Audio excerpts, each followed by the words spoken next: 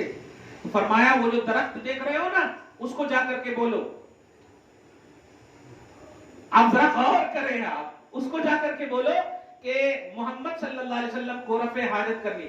وہ درخت جو ہے اپنے مطلب زمین کے سینے کو چیرتے ہوئے ادب و احترام کے ساتھ آیا اور آپ کو پردہ کیا، آپ نے رفع حاجت فرمائی. اب آپ بتائیے کتنا بڑا اہتمام بے جان کو، بے عقل کو اللہ پاک نے نبی کے ادب کے لیے دیا ہے. مسلمانوں، بہترین امتیوں، ماں بہنوں، تم تو عقل والی ہو، تم تو اشرف المخلوقات ہو. ایکسٹرا چیز رفع حاجت سمجھ رہے نا آپ، پیشاب مبارک کرنا یہ ہے. اچھا ایک موقع ایسا بھی آیا کہ حضرت جابر ہے یا کوئی صحابی رسول ہے، مطلب سوچتے ہیں دیکھتا ہوں جا کر کے حضور صلی اللہ علیہ وسلم نے جو رفع حاجت فرمائی ہے کہ نہیں. اور یہ صحابی کا ادب دیکھتے، وہ جا کر کے جب دیکھتے ہیں تو خوشبو تو آ رہی ہے لیکن کوئی چیز نظر نہیں آ رہی. خوشبو آ رہی ہے، کوئی چیز نظر نہیں آ رہی ہے. آپ اس کو فالتو بیان نہیں سمجھنا، یہ بھی بے ادبی ہے، دھیان رکھنا. حدیث میں، قرآن میں، شریعت میں جب اس کا ذکر ہے تو یہ بہترین ذکر ہے. چنانچہ نبی علیہ الصلوۃ والسلام کے پاس جب وہ آئے، یا رسول اللہ میں دیکھنے کے لیے گیا تھا، تو آقا علیہ الصلوۃ والسلام نے فرمایا کیسے تمہارے کو ملتا؟ اللہ پاک نے انتظام کر دیا ہے. زمین نے کہا یا اللہ مجھے اتنی طاقت دے کہ میں اس کو گم کر دوں. اور پھر اس جگہ میں خوشبو اللہ پاک نے پیدا فرما دیا. دیکھا؟ تو جب اللہ کے نبی کے ایکسٹرا چیز کا اللہ کی جانب سے اتنا اہتمام ہو رہا ہے، جھنڈے ایکسٹرا کیسے ہو سکتے ہیں؟ وہ تو خرید کر لا رہی ہوا. جلوس میں اہتمام، جلسے میں اہتمام، یا جیسے ابھی درس قرآن میں جو اہتمام بیان ہو رہے، اس کو آپ ایکسٹرا نہیں بول سکتے. اور صرف اس بیس پر کہ کہاں ہے قرآن میں، کہاں ہے حدیث میں، کہاں صحابہ نے کیا. ادب و احترام کو تلاشنے کے لیے دل کی ضرورت پڑتی ہے، دلیل کی نہیں. دل کی ضرورت پڑتی ہے. آپ کے گھر میں چچا آئے تو آپ قرآن میں جاؤ گے تلاشنے کے لیے کہ چچا کا پاؤں کیسے چومنا ہے. آپ پیٹ میں منڈی ڈال دیتے، پاؤں چومنے لگتے، سلام کرتے ہیں. میں پوچھوں کہاں ہے قرآن میں کہ چچا کو اس طرح سے پیٹ میں منڈی ڈالنا؟ تو آپ یہی جواب دو گی دیکھو ہر چیز کا قرآن اور حدیث میں ریفرنس تلاش ہے. تو پھر دل کا مطلب کیا ہوا؟ دل خالی کھانے کے واسطے دیے سو ہے کیا اللہ تعالیٰ؟ تو ادب و احترام کا تعلق دل سے ہے. اور صحابہ کرام اس دل کو صرف ادب مصطفیٰ کے لیے یوز کرے تو اللہ پاک نے صحابہ کرام کو امت میں سب سے افضل بنا دیا، سب سے افضل بنا دیا. ورنہ آپ کو ایک جملہ کہہ کر کے سمجھا دو کہ بہت سارے صحابی اور بہت ساری صحابیہ، حضور ان کی بیویاں صحابیہ، پڑھے لکھے نہیں تھے. آج تو آپ ایجوکیٹڈ ہیں، پڑھے لکھے ہیں، پروفیسر ہیں، ایڈوکیٹ ہیں، بہت سارے بیرسٹر ہیں، کیا کیا کہ آپ تعلیم حاصل کیے سو ہے.